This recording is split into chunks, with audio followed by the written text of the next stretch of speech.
Ծառուկյանի թևն էլ այդ նույն մարտավարությամբ է շարժվելու, հավաքել ձայներ, հետո փորձել միավորվել եւ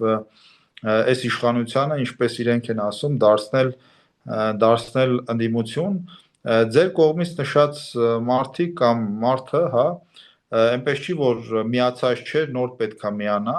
եթե նկատի ունեք դեմոկրատական այլընտրանք կուսակցությանը, այնպես չի, որ միացած չէ, այդ մարդը մշտապես նաև գիտենք Բյուրեղավան համայնքում, եթե չեմ սխալվում, իրենք քաղաքական գործընկերներ են, ու այդ մասին նաև բազմիցս հայտարարվել է, դա սպասելի քայլ էր, այդտեղ անսպասելի քայլ չկար, եւ նաև այստեղ կարևորը թերևս այն է, որ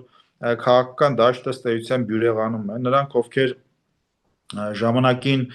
հանդես են գալիս, չգիտեմ, բարձրագույն հայտարարություններով, Հայաստանի զարգացման, չգիտեմ, եվրոպական հեռանկարներով եւ այլնով, հիմա այս ընտրություններին ես համոզված եմ, որ վերջնականապես բոլորը այսպես ջոկվելու են եւ մենք կտեսնենք, թե իրականում ով ինչ հեռանկար է պատկերացնում Հայաստանի եւ այդ միավորումներն էլ պատահական չի, քանի որ այդ թիմերը իրենց եթե նույնիսկ ցույցեր չեն տվել, իրենց այսպես հոգու խորքում ուրեմն դավանում են այն արժեքները կամ դավանում են պատկերացնում են Հայաստանին այն հեռանկարը, որը պատկերացնում է Ծառուկյանը, չգիտեմ, Կարապետյանը, չգիտեմ, Քոչարյանը, Սերժ Սարգսյանը եւ այլն եւ այլն։